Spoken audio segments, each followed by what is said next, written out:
kinuha niya yung notebook niya. Meron siya mga sariling kanta. Sariling verse. Doon ako nahiwagaan na... Nahiwagaan o napahiya ka? Nahiwagaan, napahiya. Lahat na. Parang nahamon din. Nahamon yung pagkalalaki ko eh. Parang nagsusulat to Parang kaya nahamon yung pagkalalaki mo, hindi pagkahiwaga pakiramdam nun pa. Ano yan? Hinamon yung pagkalalaki mo, nahiwagaan ka. Uy, taka, suntukan tayo. Nahiwagaan ka. Hindi ganun. Siguro namulat ka. Namulat ako na parang pwede ko palang gawin yun. Parang gano'n. So, mula nun, pag-uwi ko, yung eksakto na araw na pag-uwi ko, nagsusulat ako na sarili kong kanta. Sabi ko, kaya ko rin gawin ito. Naalala mo pa kung ano yung topic ng unang yung sinulat? Ano pa rin. Wala akong sulat. Sabi niya. Hindi, sinulat niya. Walang Ragnarok sa Leyte. Wala. The Pod Network Entertainment. Wala kang babatiin? Babatiin ko ba? Wag na. Mamaya na sa abangan nyo yung mga pabati sa huling episode. Sa huling episode, ha? Pwede nilagay sa gitna. Sa dulo ng episode. Kasi kailangan natin quality content. Lahat ng maririnig nila from start to finish. Quality? Kailangan quality. Tang-ina, quality. Unang minuto pa lang na pindot nila ng episode ay quality kagad. Hashtag pare, quality, pare, quality. Quality ba rin? Quality, ha?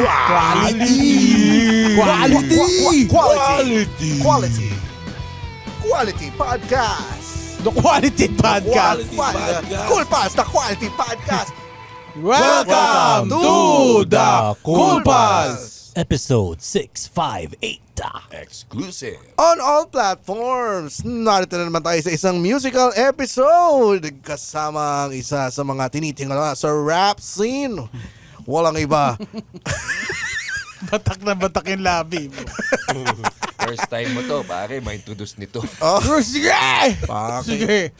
Inintroduce ang Jologs na radio station. Di naman. Dito. Hindi tayo Jologs. Hindi pa tayo Jologs. Mababa pa tayo sa Jologs. Mababa ka pa sa Jologs. Mas mabuti na lang patayin ninyo ang mga radyo ninyo. Kesa pakinggan pa kami. Narito tayo. Musical episode. Hindi natin nakalaing musical episode na ito. Kasama natin si Keja. Ito po ang inyong paboritong radio DJ, Martin Dero. Pasok mga suki. Sa loob ng camel. Napatay.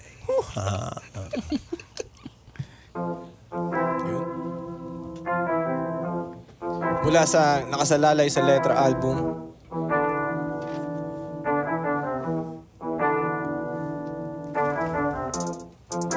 Nandito lang ako, wag kang mag-alala. Magsisilbi sa'yo hanggat ako'y mahalaga. Mula puno at sa pagkasimot ng baterya, handang damayan ka lagi hanggat wala pa siya. Unang araw sa pangarap mong trabaho, hawak ko ang pangunahing dokumento. Tagahatid nitong masasaya mong kwento. Hindi ko man masabi ay hanga ako sa'yo. Saksi ako kung paano mo lahat nilampasan. Maski baha umabot lamang sa eskwelahan. Babad ka man basta't ako ay maprotektahan. Bale wala pinagdaan ng bagyo at ulan. Ako ang panauhin mo kapag may hinaing. Sa mga oras na di ka kayang intindihin. Sa akin mo nilalahad mga saloobin. Nandito lang ako, wag kang mag-alala. Magsisilbi sa'yo hanggat ako'y mahalaga. Mula puno at sa pagkasimot ng baterya, handang damayan ka lagi hanggat wala pa siya. Nandito lang ako, wag kang mag-alala. Magsisilbi sa'yo hanggat ako'y mahalaga. Mula puno at sa pagkasimot ng baterya, handang damayan ka lagi hanggat wala pa siya. Hindi ka na mapakali sa silya mula nang magkaroon ng sariling pamilya. Lagi mong inaalala ang kapakanan. Dati-rati ang kakampi mo ay ako lang. Ako ay talagang nagagalak, alam mo yan. Di ka binigyan ng sakit ng ulo kailanman. Tuwing nalulumbay ikaw ay kinakantahan. Kapag gipet ay pansamantalang lilisan. Ngunit alam ko rin hindi na to magtatagal. Sa pagsulpot ng mga kakambal kong mas mahal. Sa pagsara huling awit bilang paalam. Salamat sa solido na pinagsamahan. Nandito lang ako, wag kang mag-alala. Magsisilbi sa'yo hanggat ako'y mahalaga. Mula puno at sa pagkasimot ng baterya, handang damayan ka lagi hanggat wala pa siya. Nandito lang ako, wag kang mag-alala. Magsisilbi sa'yo hanggat ako'y mahalaga. Mula puno at sa pagkasimot ng baterya, handang damayan kayo. Paspas ang pagbabago, laslas sa sube sa bangko. Inimbentong instrumento, tutukoy sa hindi makontento. Sasabay ka ba sa uso o pipigilang makintuso? Pampalubag ba ng puso o binabalibag ka ng luho? Lalo kung gustong maging angat, para kang ista na lalambat. Yun nga lang ang pain na nakasabit ay ang sarili mong balat. Mga tuksong naglipana, ngayon ay hindi lang ang hubad. Ngunit walang kaiba pagkat kung ano meron ka ay di pa rin sapat. Nandito lang ako, wag kang mag-alala. Magsisilbi sa'yo hanggat ako'y mahalaga. Mula puno at sa pagkasimot ng baterya, handang damayan ka lagi hanggat wala pa siya. Nandito lang ako, wag kang mag-alala. Magsisilbi sa'yo hanggat ako'y mahalaga. Mula puno at sa pagkasimot ng baterya, handang damayan ka, handang damayan ka. Anong nangyari? Anong nangyari? Tuntog ako sa camera ng vlog. Ayun yung vlog. Keija! Salamat. Cool pals. Salamat sa imbita sa mga nakikinig. Ikaw ang mag-introduce kay Keija. Ito si... Oh, sige. Ikaw. Ikaw nga. Ako na. Sige. Ang ating susunod na guest, ito ang isa sa mga tropa din natin at kilala nga siya sa rap scene ngayon. Palakpakan naman natin, Diego! Diego! Tala. A.K.A. Tala. Hindi, ito. Yes. Uprising. Yan. Ito rin, membro din to ng Uprising. Yun. Palakpakan natin from Kangkalu. Kangaroo. Keija! Yan, si Keija. Kamusta? Salamat po sa imbitasyon. Cool pals sa mga nakikinig. Kamusta? Yan. Ang reason why si Nonong talaga yung gusto natin kasi yung pinagsamahan nyo talagang sobrang tagal na eh. Hindi yan. May relasyon kami dati. Oo. Dito pa Kwento mo, mabubunyag. Isang rapper at comedian. Ayan nasasaktan ngayon si Lalarbs. Siya ang tunay na Lalarbs. Bago ka, Carla, si Keija muna. Nga, tawagin mo nga si Keijang Lalarbs. Wag. Ano lang yan, para kay Carl lang. Kasi nakwento ko kanina, 15 years old pa lang siya daw. 15 years old ka nung nakilala mo si Nonong. 31 ako ngayon, tapos 15 years old. Siya muna nakilala ko yung sila talaga yung magkaibigan. So nung 15 ka, pinakilala ko ni Tala. Diego, ilan taon ka na nung 15 siya? Tala pala, Tala mula rin sa Uprising Records. Ayan. Ayaw ba? 23 ako. 23. Alam mo term doon, sa tawag doon, kinsex. Uy, wala nalaman. Well, bago Ilan taon ka nun? bago pa mababo yung history natin magkakaibigan.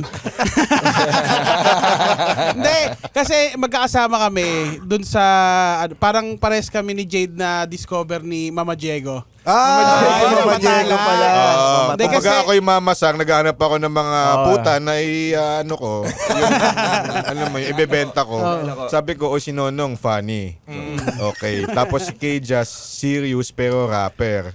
So, kumbaga, iba-ibang, mga therapist, kumbaga. Wala makita mo yung picture natin dati. Ay, meron kaming picture. Hindi, may ginagawa kaming, hindi ko alam kung nandito pa yung picture namin, pero may ginagawa kaming, short film. Kaso hindi siya natuloy, hindi natapos. Tungkol saan yun? Tungkol saan ba yun, Jakes? Para siyang ikaw, ako, tayo ang pamagatin. Inside out.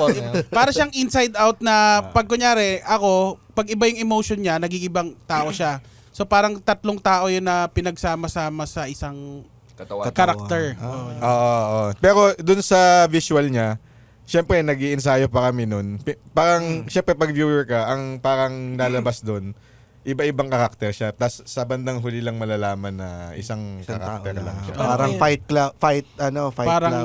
club siya. Kaso parang na-jinx yun nagkaroon ng problema Jakes, parang may mga na-shoot na kami. Pero yung isang kasama namin, yung dalawang kasama namin na cameraman, na abduct sila ng Abu Sayyaf. Abu Sayyaf. Totoo? Totoo yun. Totoo yun. Oo. Yung dalawang yung si Najee tsaka si Linda. Mm. Yung dalawang na abduct. Nung time na yun, sinushoot namin yung pang short film Oo. Sila naman, may documentary naman sila ng coffee sa Hulo. sa Hulo. Sa Hulo Sulu. Doon sila na, Oo, dapat iniimbita nga kami noon kasi magsushoot nga daw kami. Tapos Kasi pa kami, sama kayo, kasaya dun. Oo. Parang ganun. Pero okay na sila ngayon. oo, nakalaya na sila. nakalaya. Nakabalik na sa Maynila. Kaso yun, tapos yung isang naman namin na kaibigan na nag-shoot sa amin, pumunta na ng New York. Kailangan na nilang mag-migrate. So, wala na, hindi na natuloy. Paano kayo nagkatagpo-tagpo? Siya una ko na Si Jeg, ikaw nakilala. Si Jego. Si Tala. Si Dala. Si Tala yan. Yun yung pangalan niya pag nag-rap. Tala yan. Parang nga pinagtatawanan mo yung pangalan niya. Hindi kasi, nun yun, pangalan din ng anak niya yun. Oo. Hindi ka ba na bad trip nung naglabas ng kantang Tala si Sarah Geronimo? Hindi, parang oo, kasi parang kung Hindi, yun tsaka yung babae yung anak niya eh. Oo, tsaka kung si Sarah Geronimo, yun yung commercial version ng Tala. Mayroong dark version ng Tala. Oo, siya. Ako yun. Ikaw. Kailan ka ba Palaging- nag-start, Jego, sa rap industry? Siguro mga siyempre mga 17 ako. Pero nung 23, doon na talaga nagawa ng group. Ito nga yung LIB. Tapos nung binubuo yung Los Indios Bravos, nakilala ko sila Jade. Kasi syempre pupunta kami sa mga event. Si Jade pumupunta sa mga event, nagbibigay ng CD niya. Ngayon. Meron na. At age of 15. 15 ako nagsimula, Oo. 2007. Pero hindi rap yun, song, sa tapos- bold. Hindi, nakakita ko sila sa sa una kong nakita sa website, yung pinoyrap.com, tapos nagbebenta ka ng CD doon. Oo, tama. Bumili tama. muna ako ng CD, nagkita tayo sa Good Shepherd. Sa simbahan. Tama, sa simbahan. Thank you. Oo. Doon naman lahat nagsisimula ng revolusyon sa simbahan. Oo nga, no? Ilang kanta ang laman ng CD na binibigay? Hindi, bumili ako ng CD. Bumili ako, tapos bumili nga si Jade. sinabi ko, nag-rap din ako. Siyempre, hindi siya naniniwala nung una. Tapos yun, pinatunayan ko na nag-rap talaga ako. Kasi syempre, yung kabataan dati, tsaka kabataan ngayon, parehas lang din naman eh. Maraming magkukwento sa'yo na, rapper ako, o kaya stand-up comedian ako. Pero ang tanong dyan, hanggang saan? hanggang saan? Oo. Disiplinado ka ba? Ibigay. Kaya mo ba yung ibigay ng 2 taon na wala kang kinikita? Kasi kung hindi, bullshit lang yan. Paano mo masasabi yung Gaano sakripisyo? kahirap? Yung sakripisyo nung sinasabi mong 2 taon. Kasi sa amin, ang proseso namin, walang bayad, open mic ka lang ng open mic. May ganun, yun naman yung Ganun Equivalent. equivalent nun sa inyo? Walang bayad, wala lahat. Gutom talaga no? Gutom, oo, Noong kami talaga. gutom, food trip nga namin dati, sardinas, lang eh. Sardinas pasta. Kala mo medyo Kailangan patunayan mo muna yung sarili mo eh. inangatan mo lang ng konti. Ganun, parang dadaan ka talaga sa gutom. Ano yung audition?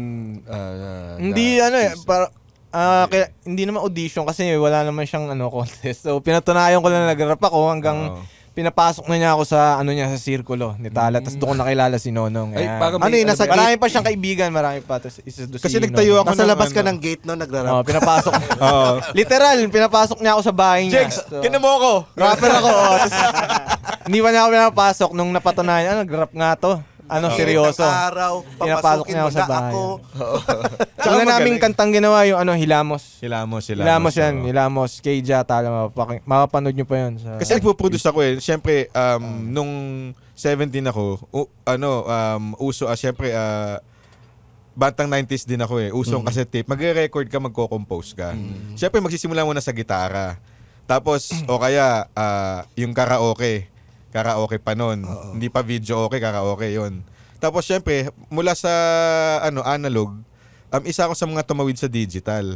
Nung nagkaroon na ng PC, mga Windows 97, 98, pwede na pala mag-record dun. Tapos pwede na mag-produce ng beat. Gagawin mo, pag magsasampler ka, analog, isa-sampler mo. Ngayon, sa digital, pwede mo na siyang i-splice. Kunwari, kukuha ka lang ng kanta, yung kick nun, yung snare nun, sa iba-ibang kanta mo kinuha, pag combine mo, isa-sample mo siya, gagawin mo na siyang hip-hop. Ganun yung naging proseso namin. Tapos, nung nalaman niya na, nagpo-produce si Jegs, wala naman pag-uusap eh. Kumbaga kasi dati, maghahanap ka lang ng marunong mag-produce. Tapos, pag marunong mag-produce, syempre, pwede ka mag-produce kasi mag-rap ako eh. Kumbaga, ang form ko is MC. Kumbaga yun. Tapos ako naman is MC din, tapos producer. So, nung narinig ko siya mag-rap, uy, parang seryoso Kasi marami na rin nakilala na, marunong ako mag-rap, ganito. Tapos, pag binigyan mo, sige, bigyan kita ng recording, hindi naman pupunta, late. Tapos, gagawa ng kanta, hindi tapos. Iiwan niya. So, ano yun, di ba? So, yun yung nakita mo kay Keija nung... Oo, kasi unang lapag niya, parang ilang kanta ba? 2, 3 agad yung na-compose. Siyempre, bilang producer, uy, ang bilis nito Siyempre, mag-elevate ka rin. Kailangan ko rin lupitan. Kailangan mo sabayan. Oo, kailangan sabayan. Hanggang ngayon, ganun pa rin. Walang nagbabago. So, ganun. Tapos, nung time na yon, siyempre, nag-i-ensayo din ako na mag-direct, na gumawa ng video, ganun. Yun, doon ka naman nakasama si Nonong. Oo. Yun. Yung time na mga panahon nila Ramon Bautista, yung nagsisimula pa lang gumawa ng mga short clip na videos. Kaya nabuo naman yung Calzoncillo. Kasabay nun sila Jade. Yun. Galing Parang sabay-sabay yun. Tapos may video editing, may cinematographer, may photographer.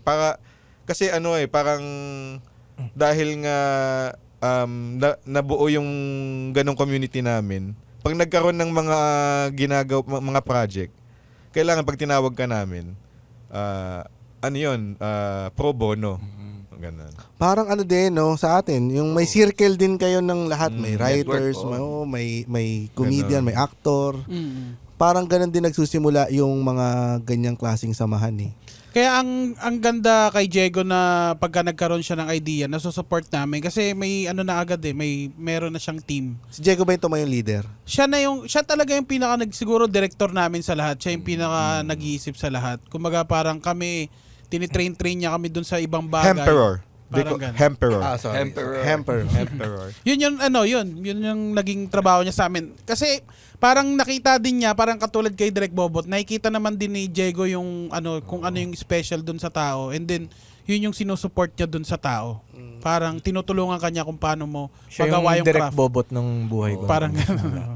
Nabanggit nga ni Keija, parang hindi pa rin siya tumitigil dun sa proseso niya no? Gawa lang ng gawa kasi yun talaga yung gusto kong gawin. Kaya parang nakaano ka na daw dito sa research namin, Keija has written more or less 100 songs. Ayun. Hindi ko alam yun Isa na dito yung Kastilyong Buhangin. Hindi Ibang research pala. Ganun kaluma? Hindi, ano yung kinanta mo kanina? Yung umpisa? Yung kinanta ko kanina, yung pamagat ng 3310 galing sa bago kong album na ang pamagat ay nakasalalay sa letra. Hey! Whether it's a struggle you can't seem to get through or a dream that seems too daunting for you, this is Mirza Season telling you that you can do this. Let's figure it out or find someone who can. I'm a confidence coach and host, an ex-editor, ex-model, ex-20-something, ex-30-something, exactly who you need to help you navigate through life's ins and outs. What are you waiting for? Let's go! You can do this. Yun, mapapainggan na yun sa mga digital platform. Under Uprising Records, yung shoutout kay Enigma. Siya yung namin doon, yung puno namin doon. Ama. Tsaka sa lahat ng ating mga kapatid sa Uprising. Uprising. Anong kwento? Ama! Hindi, gusto ko malaman yung kwento kasi pa ito iniisip ko yung kay Enigma. yung 3310. Yung 3310. Ayun, 3310 Nokia yung cellphone. Yung kanta kasi nagre-representa siya ng mga yung kumbaga yung kauna-una mong device, kauna-una mong cellphone, parang nung ginagawa ko yung kanta na yun, parang naalala ko yung kauna-una ko cellphone, siya yung naka-witness, nakasaksi sa lahat ng pinagdaanan ko nung una. Unang beses mong magkamali, unang beses mong maging ma-in love, unang beses mo sa trabaho, yung gano'n. So, ginawa ko ng istorya kasi ngayon, syempre wala na yung mga una nating yung mga Nokia na phone natin, yung kausuhan. Hindi lang naman siya sa 3310 Kumbaga, yun lang yung pinaka nagre-represent ng sinaunang cellphone mo. So parang binigyan ko siya ng buhay. Tsaka feeling ko wala pang masyado gumagawa ng ganong konsepto tungkol sa parang love story siya pero tungkol siya sa samahan nyo nung yung cellphone. Yun ba? Kaya pala may baterya. Di ba? Di ba? Kasi iniisip ko, ba't parang pang-martir tong Ang naisip ko nga parang magulang Ang naisip ko dun sa parang yung relasyon nyo pero ng cellphone. Nang kauna-una mo cellphone na nakasaksi Sa yung pinagdaanan. Ngayon ko na-appreciate yung mga ganyan. Kasi yun yung isa sa mga maganda sa mga rap song is that yung storya nung bawat linya. Tapos parang double malalim siya meaning, malalim talaga siya, tapos may pinanguha. Marami na kasi love song Siyempre, yung mga babae, lalaki yan, nag-iibigan, di ba? So, pag-iisip ka naman ng iba naman na konsepto. Yun yung naisip ko. Lalaki. Pwede rin. Pwede. Di naman masama. Last mo na rin yan. Ano gusto mo? Okay. Ano ba gusto mo? Bumag, ganun, di ba? Yun ang gusto mo. Ano, Sige, gusto mo sabihin bakal? Suportado ka namin. Hindi pinilit yung bibig, lumabas lang. Kami na bahala mag-explain sa asawa mo. Yung pala meron na, no? Nakatabi lang. Espada ang pamagat. Ito, speaking of pinagdaanan, as early as 15, nagsusulat ka na Ayun, sulat, rap. Ano yung nag-push sa'yo to be a rapper? Siyempre, una, pakikinig lang muna. Hindi ko naman alam na magiging rapper ako. Di ko alam eh. Ang alam ko lang, gusto ko makinig ng rap. Tapos, mga pinapakinggan ko, 50 Cent, Bone Thugs, tapos Salbakuta, Andrew E., Francis M., yung mga una kong pinakinggan.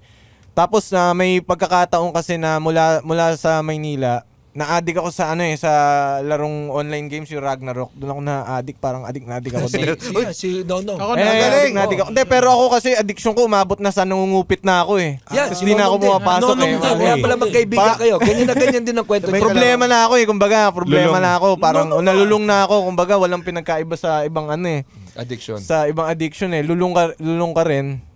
So, nagkaroon ng desisyon yung magulang ko na dalhin ako sa probinsya kasi yung time na yun, nung mga panahon na yun, 2005, wala pang masyado internet sa probinsya, walang ganun. So, para makatapos ako sa pag-aaral, dinala ako sa Leyte. May kamag-anak kami ron, Leyte. Akala ko wala eh. So, nung nasa Leyte ako, nagkaroon ako ng kaibigan na siya lang yung Tagalog din kasi lahat mga Bisaya. So, kaming dalawa magkasama.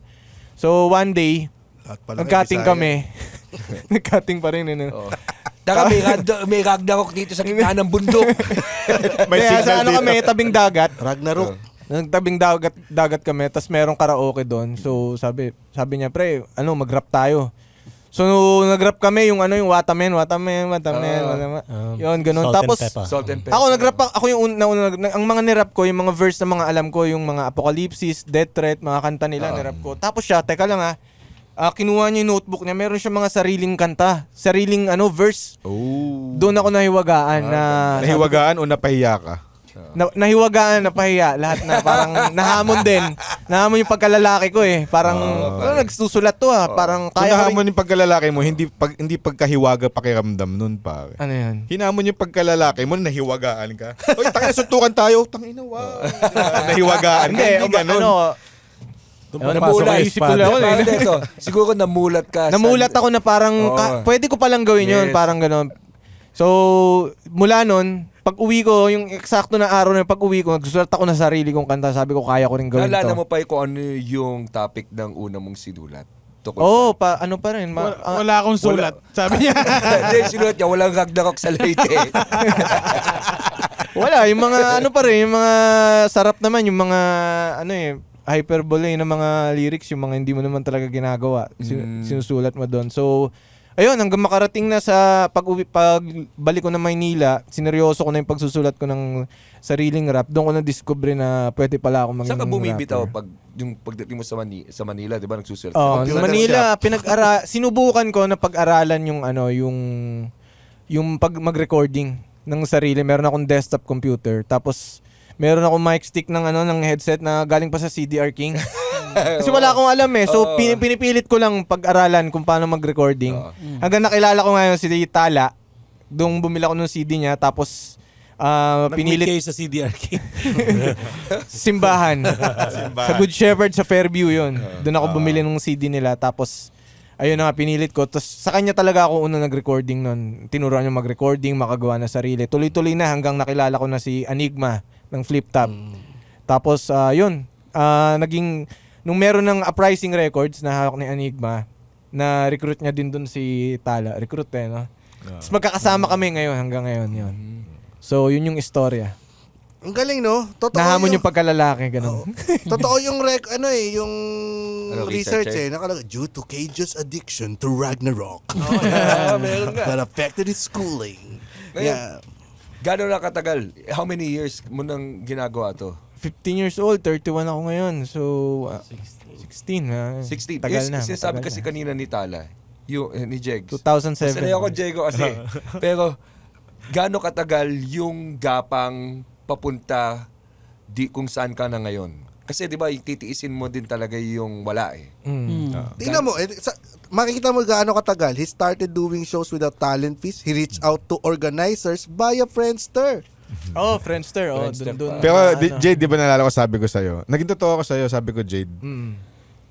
Sa rap game, Rap game sa rap game, mainstream, unang-una kailangan dyan, muka. Hindi ko sinasabing hindi ka pogi. Sinabi mo din kay Nonong yan, no? Sinabi ko. Hindi ka pogi. Hanggang ngayon masakit pa. Hanggang ngayon masakit pa. Pero si Carla, nag-disagree dyan. Sinabi ko rin yan sa rapper na si 8 Messenger. Sabi ko, alam mo, ang galing mo, kaya lang dapat nakapikit yung makikinig sa'yo eh. Sakina mo. Sorry, Hindi naman, plus lang siya. Pero, so, sila mo sa kanya yung... Oo, sinabi ko kasi syempre, nung mga time na yun, nagiging makatotohanan lang ako sa kanya na, ayoko siyang bulagin na, okay, papangakuan kita ng album. Kasi may mga producer na ganun, papangakuan ka ng album, papangakuan ka na ng music video. Bahay. Bahay na. Akala mo parang... Bakit naman mama hindi? Ganun, Mama diba? Jex. Pero sa akin naman kasi parang gusto ko lang ipakita na hanggang mga 3 o 5 kanta lang yung kaya ko. Kasi syempre may mga ibang artist din akong rini-record. Tulad ng Lion. Oo. O yung Lion and the Skulls, ang dami nun, banda yun. kasi hindi na ako sinisingil eh. Oo, wala. Sa totoo lang, gusto niya akong singilin yun yung payo niya. Parang, bye. Hanggang 5 lang kaya ko, yung susunod ay bayad na. Trial period lang to. Hindi, yung pinaka-tumatak sa akin na payo niya na ginawa ko naman hanggang ngayon, yung rap, hindi sigurado, kaya kailangan maghanap ka ng trabaho. Parang ituring mo tong rap na kasi mahal mo pa tong gawin, oo. O di ituring mo tong mahal mo. Kasi pag ito, pinabayaan mo, yung mahal mo magpuputa. Ngayon ba meron ka pa rin trabaho? Oo, kailangan. Ngayon, nagtatrabaho nga ako. Anong trabaho mo ngayon? Invite ako bigla ni work from home. Meron akong employed ako sa company sa US. US based. Uso ngayon yan yung mga ganyan. Puta, yun isa sa mga eye-opener din na hindi porket, kunyari, ito meron ng 100, more or less 100 Di songs kaya, si di Keja. kaya. Diba? Parang, gaano kalaking percentage lang yung na kinikita mo sa rap versus dun sa... Ang rap kasi, maganda kitaan, kaso hindi mo alam kung kailan mauulit-uli eh. Kunyari ngayon, kumita ka ngayon ng magandang amount, hindi mo alam kung kailan uli kasi hindi ka naman, syempre di pa naman ako in demand. So hindi mo alam kung kailan mauulit. Pero ngayong nag-guest na ako sa Cool Pals, baka ito Ay, na. putang ina. Baka ito na, magsunod-sunod na. Ito na ang Dalawa na work from home mo. Next month. Pasensya. Sa'yo na. Pasensya na. Canada naman. Canada naman ako. Hindi karera yung bibigay. Hindi Kaya karera mo yung ba- mabibigay. Kaya mo ba mag-spoken word? Or naghahanap si Salome ng kapartner niya. Oy, oo nga, no? Di ba? Handa ka ba? Friendship lang kayo. Oh, wow. Ikaw ba may girlfriend ngayon? Yan, meron. Sawa, meron. Ay! Sawa, meron na. Meron ka na ba Liwanagin mo, Jade! Meron ka na ba sinulat tungkol sa relationship, yung personal mo? Like, Personal. Oo. Lahat naman, halos lahat. Pinagdaanan ko naman lahat ng sinusulat ko eh. Pero hindi na ako nagbabanggit ng pangalan para so pipigil. para walang wala na, para sa lahat. ito sa research nakita ko, isa sa mga pinagdaanan mo, yung from well-off to nagda-drive ka ng, tama ba, tricycle? Oo, yun. Dumanas ako ng ganun. So, sa Leyte. hindi. Sa Fairview. Hindi, sa Kamarin. Kamarin. Kamarin. Oo. So, Kanina yung dala mong kulay dilaw na tricycle. Ano mo, munti kami tumaob. Oo, kasi may may arrive siya, nakatambay kami kila Diego. Takin na may humarurot na na tricycle. Puta, iniskid niya ganun, muntik tumaob. Takin na, kinabahan din siya, ampotla pagbaba. Si Keja pala yun. Oo. Ikaw nagmaneho? Oo. Nag-aaral pa lang ako noon eh. Nagka-tricycle siya. Tapos, nag-aaral pa lang ako noon mag-drive. Tapos sabi ko, punta tayo doon sa tropa ko, si Tala. So, pagpunta ko doon, yung maniobra ko, biglang muntik tatap, umangat yung sidecar. Masyado Ano mag- sila? Kalmado lang sila, kwekwentuhan. Kami. Hindi naman nila ako ine-expect. Hindi rin nila ako inimbita para nagkwekwentuhan lang sa kalmado. Biglang may numaragasan tricycle, tapos biglang muntik tumawag. Ano yun, nag-wheelie? Ano ba yun? Gumano kasi biglang may arrive eh. Takin na sino to? Yung parang papaandaran niya kami pero siya yung kinabahan. Pwede ka naman bumusina lang. Muling ginawa yun sa Mission Impossible. Jeremy Renner. Butin daw bumalentong sa inyo, no? Malamang kwento natin ngayon yun. Kung ba't ka komang. Kay Giacomo. Dahil no. O kaya kay Jang Banlag, nabanlag ka na. Ayun nga, kasi Komang Jade. ano ba? Medyo personal kasi yun. So, ayun nga, pagbalik ko ng Maynila, nagkaroon kami problema ng tatay ko, personal. Siyempre, yung mga father-son problem. So, nag-stalk ako, tapos tumira ako sa lola ko. Wala ako suporta ng tatay ko. Siyempre, lumayas ka, nagsarili ka, nagmalaki ka.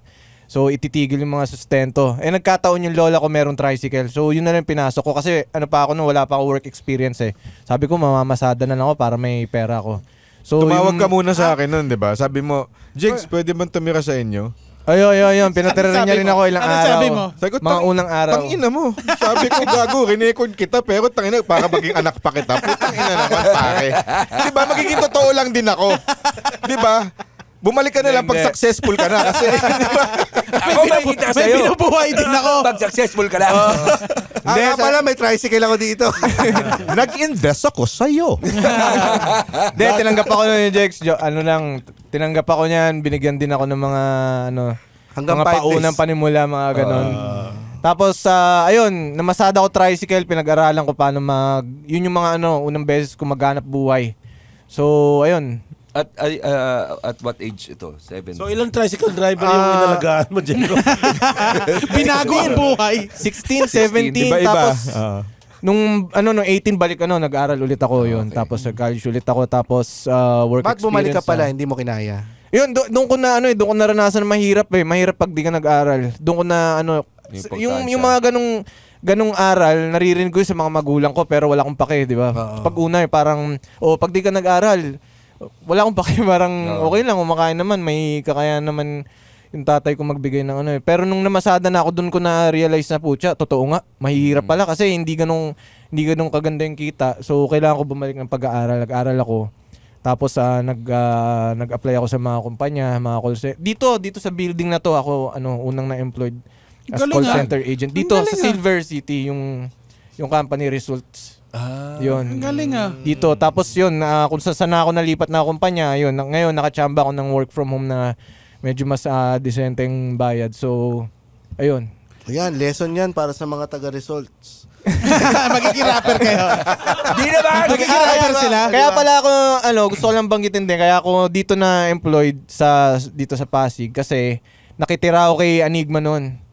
Pinatira niya ako sa Kapitolyo, Pasig. So dito ako ang daming tiniran, no? Dala-dala yung tricycle. Kasama yung lola niya.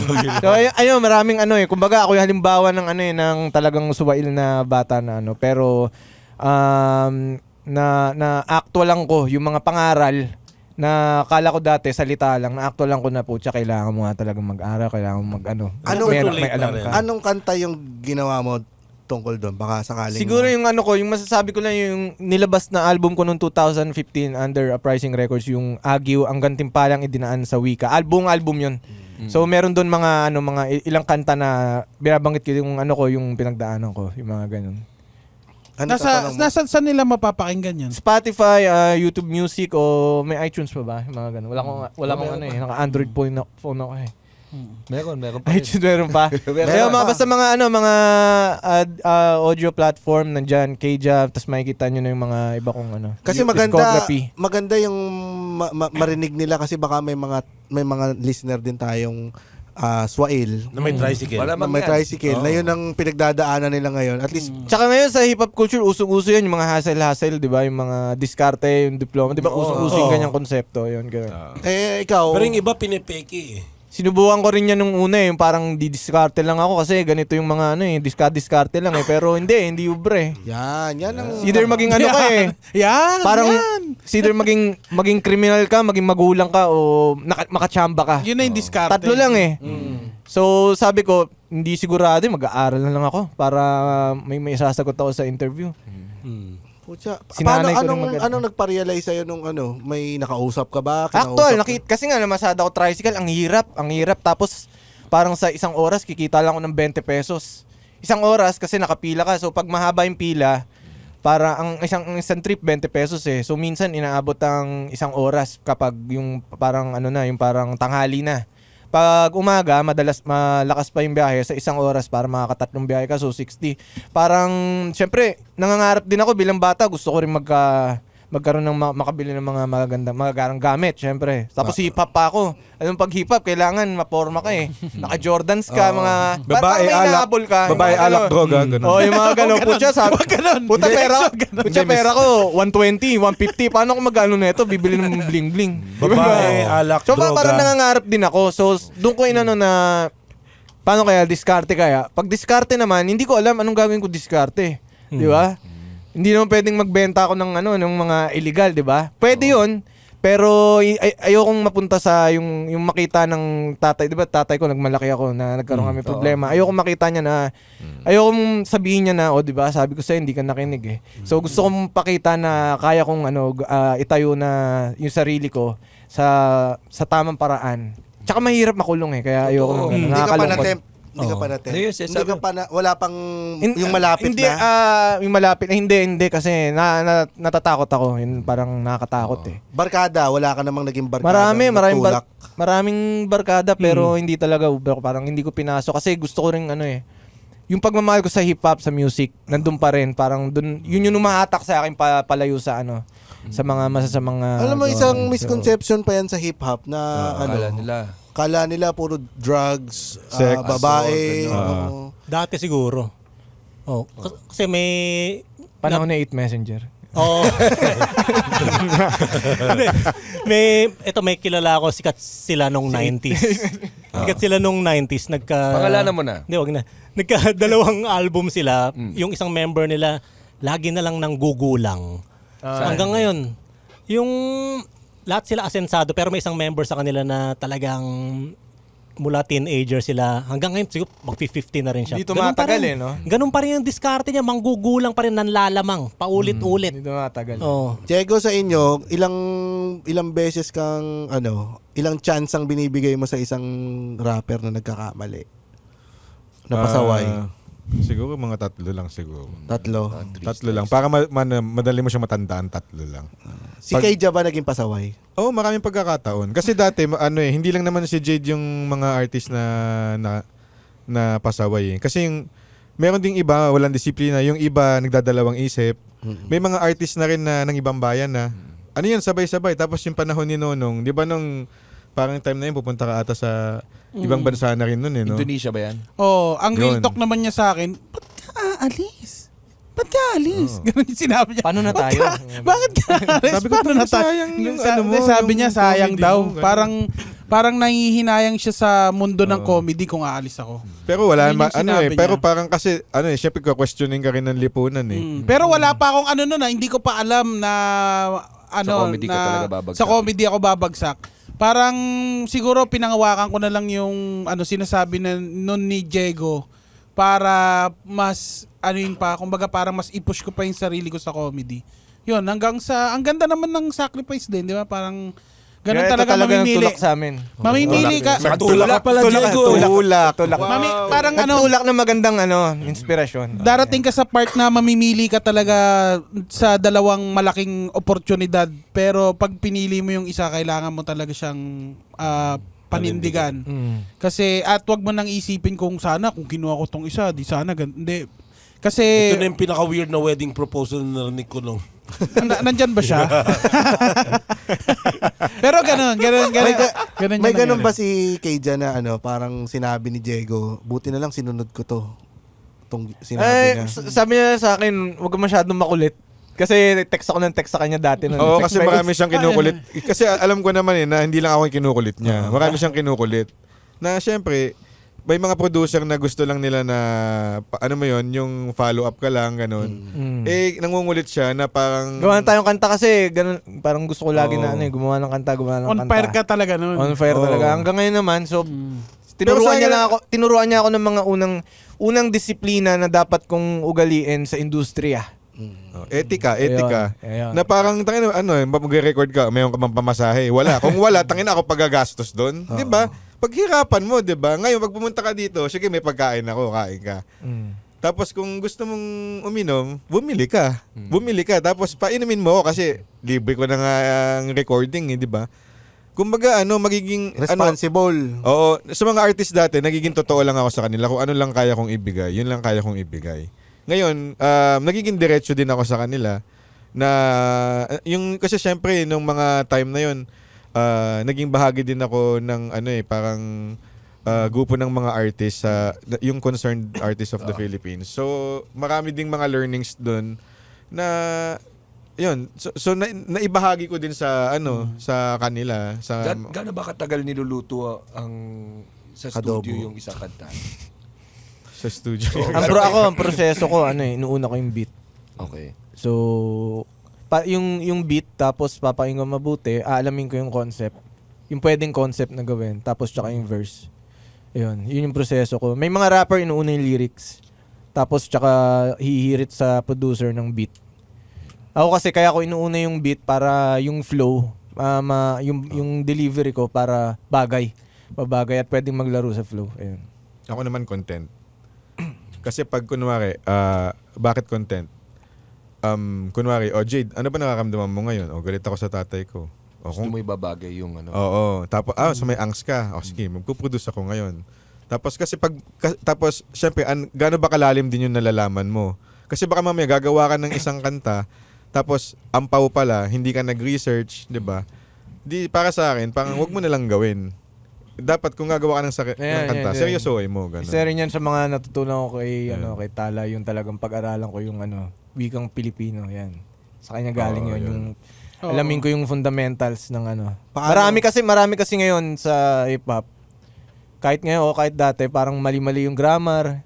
Parang mga hiram na salita na Si Tala yung nagsabi sa akin na pag-aralan ko talaga, magbasa ako ng dyaryo. Magbasa ako ng dyaryo.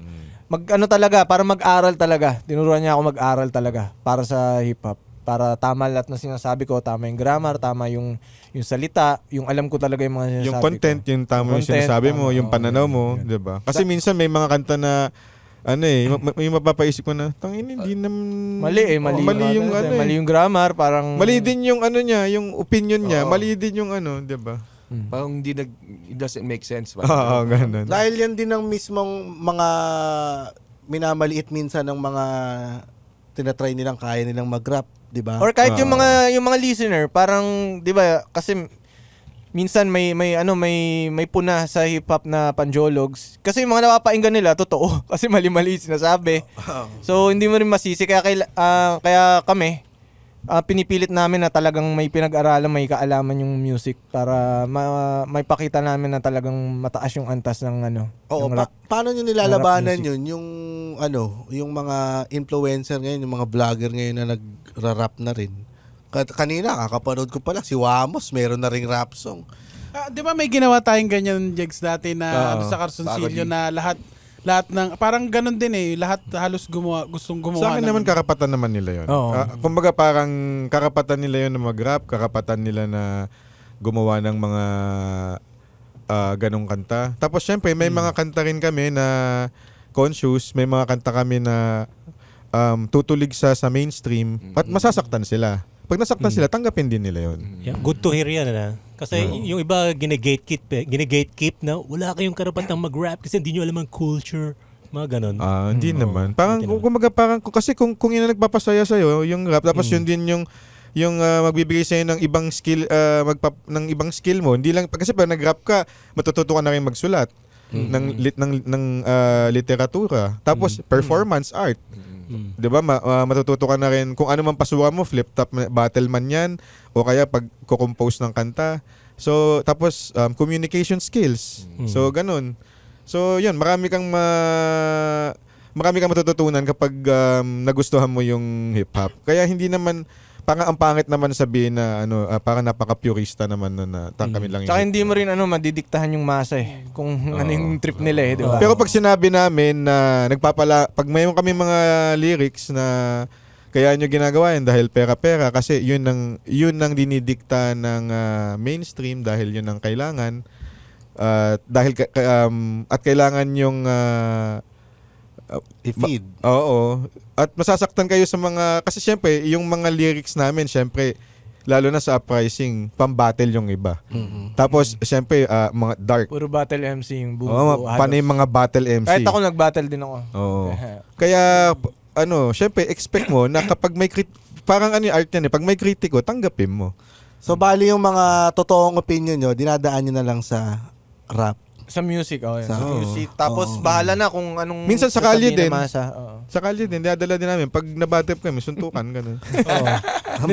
Si 8 Messenger, mayabang talaga yun. Gusto niya i-gatekeep yung rap culture, rap scene. Naka-blackface ba siya? Hindi pa. Pero kung papipiliin kayo, gusto nyo ba wala na lang sila? Hindi naman. Sa akin naman kasi, una-una, hindi naman galing yung kultura na yun sa atin yun ay galing sa ibang bansa. Tapos kinuha lang natin. Tapos meron din tayong literatura at kinumbine natin. So fusion siya. So sa akin ganun siya. So sa akin parang kung purity pag-uusapan, hindi naman na pure din yun 'Di ba? In the first place. Kumbaga personal take lang natin. Pero may sariling identity ng Philippine rap I mean, surprising. Yun. Yun lang yung pinangahawakan namin at pinaninindigan. Siguro dahil nga in Filipino tapos yung mga topics napapanahon sa kalagayan, kondisyon at sistema ng Pilipinas. So, yun, masasabi namin na Filipino siya, rap siya o Filipino hip-hop. Parang sa atin, Pinoy stand-up. Iba talaga pag local. Kasi point of view ng Filipino, true comedy. So ito, buhay mo as Filipino, true rap. I-express it through rap. Sa atin, true comedy. Pero lahat yung pinagdadaan natin sa Pilipinas. Nagra-rhyme lang yung kanila. Di ba? So ang ganda kasi art form nga siya. May mga may mga ba kayo? May mga tinry kayong gawing kanta na para lang kunyari ma-penetrate yung mainstream. Meron. Kasi sa akin naman ang kanta para sa akin hindi ko nilalahat. Siyempre para sa akin, ang music ay propaganda. Kaya nga may K-pop I mean, kaya nga pinapatugtog yan sa North Korea Kumaga ganun, ang music ay propaganda para sa akin. Pag gumawa ko ng music, mayroon kang pinopropagate sa isang tao na para baguhin yung nakagawian niyang sistema. Ngayon, pag nahawaan mo siya doon, maganda. Ano kaya goal ng 8-8? Gumiling. Mag-8-8 Mag-islaman sa mix. Hindi magap yun Hindi, propaganda lahat ng music. May propaganda yun. Para ma-propagate yung 8-8. Yung sayaw. Pero may may sa botohan. Meron pang kumbaga meron pang hinanda sa atin si Keija. Ayan. Kaldereta. Salamat naman. Salamat. Pangilang minutes na ba? Ito, yan, susunod na kanta. Ayan. Okay. Sa susunod naman na episode ay mapag-usapan natin yung naging journey din niya sa paggawa ng kaldereta. Hindi, sa flip top. Yan. Yeah, flip top. Yeah. Sige. Once again, nandito ulit si Kay. Anong kakantahin mo, Keija? Pamagat na ito, Distansya. Mula pa rin sa Nakasalalay sa Letra album. Yan. Wait lang, bale may second episode pagtapos nito? Pwede pa ba? Pwede pa ba? No. Isa pang episode? Pwede pa daw. Yun, doon mo na kantahin yung isa pang kanta mo.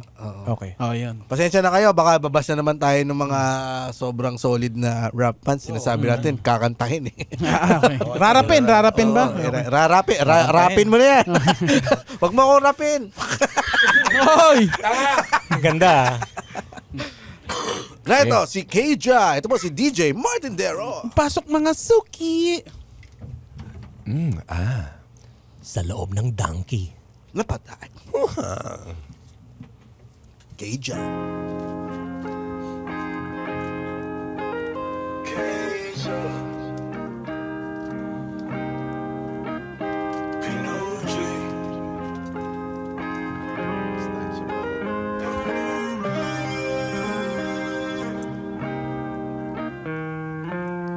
10 oras na naman ng gabi, di na mabilang ilang salok ng kape. Buti pa ang araw marunong magmadali, habang ikaw wala pang balak umuwi. Kasunduan natin ay walang silbi, at paliwanag mong may halo pang higbi. Diyan ka magaling, ang bali-balita rin. Kasalanan ko nang makipagbate. Maski magreklamo, wala nang magbabago. Ilang taon ding nagtiis, desidido na ako. Di na matutuwid, hayaan ang bulol. Kung pag-uusapan lamang ang iyong pagkahabol, ito na lamang ang mabibigay kong tsansa. Ang maipaalam ay kamalian sa kumpiyansa. Kung ang maging wagas, dapat ay di ka lumaya. Basa ko rito'y kabaliktaran at yun ang tama. Kailangan mawala, kailangan mawala, bago malaman ang tunay na halaga. Di ba pwede magkasama? Lagi maipadama na walang palya. Kapag lumalayo ka na, kapag lumalayo ka na, hinahangad sana'y mapalapit pa. Nakadepende sa distansya, bago mo mapatunayan mahal kita. Di talaga marunong magtanda, kaya't ang asal na natili ng pambata. Hindi inaalam kung ano ang sanhi, at isisisi pag dumaranas ng pighati. Di ganyan ang pakitungo mo noon, ako'y nabitag sa likha mong patibong. Mga ngiti sa kalaunay naging pag-iling, parang politikong sa una lamang magaling. Nakakaligtaan, palagi lang nandyan, kaya't kampante kang wala na tong hangganan. Nagkakalabuan, palinawin mo man, kung magkagrado pa'y tiyak pasang-awa na lang. Suklian natin ang pag-ibig pag aktibo pa, kapag sira na wala nang saysay ang baterya. Huwag nating hintayin tapik na lang ang paghalik, hindi lahat ng umaalis nagbabalik. Kailangan mawala, ba't kailangan mawala? Bago malaman ang tunay na halaga. Di ba pwede magkasama? Lagi maipadama nang walang palya. Kapag lumalayo ka na, kapag lumalayo ka na, hinahangad sana'y mapalapit pa. Nakadepende sa distansya, bago mo mapatunayan na mahal kita. Mahal kita, bago mo mapatunayan na mahal kita. Mahal kita, mahal kita. Minamahal ka lang kapag nawala ka na. Mahal kita, mahal kita. Nakadepende sa distansya kung mahal kita. Mahal kita, mahal kita. Sana'y maipadama nang nandyan ka pa.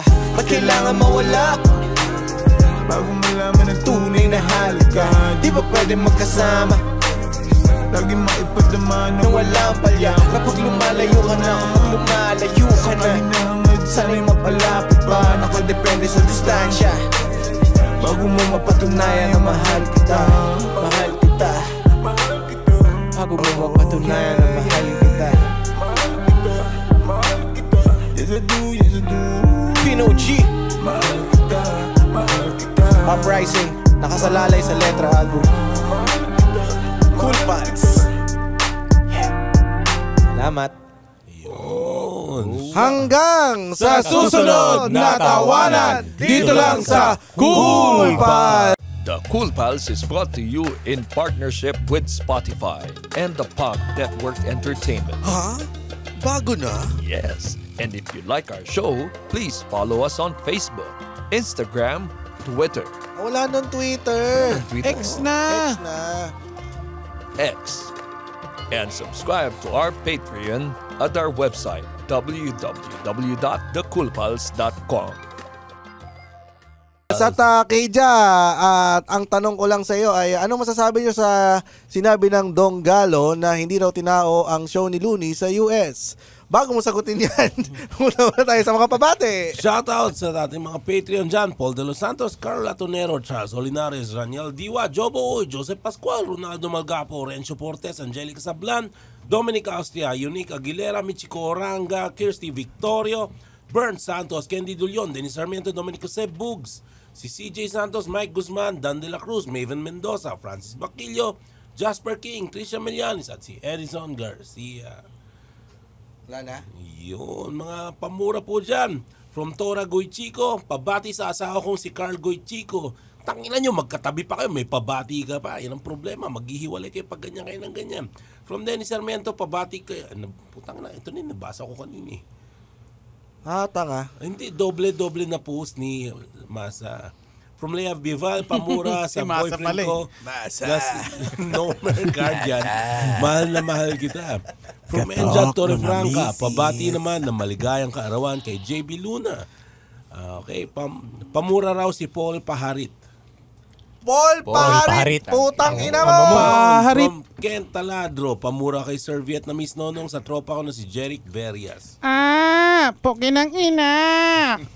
Hindi ko siya chinupa. Bakit hindi? Tangina, nag-birthday pa yung tao kung di mo chuchupain. From Roxette Brizuela, pamura at pabati ng happy birthday sa gwapong asawa na si Freud Kisol. Dahil sa kanya, naging listener niyo ako. Salamat po, Miss Roxette. At from Clyde Osayan, pamura po kay Ryan Rems, ang asawa kong si Kat Osayan. Kat Osayan, tang-ama ka. Hoy, putang ina mo! Iyon, maraming salamat po. And for stand-up Meron comedy pa? shows, Please visit www.comedymanila.ph. Yahoo! Yeah! Woo! Oh no!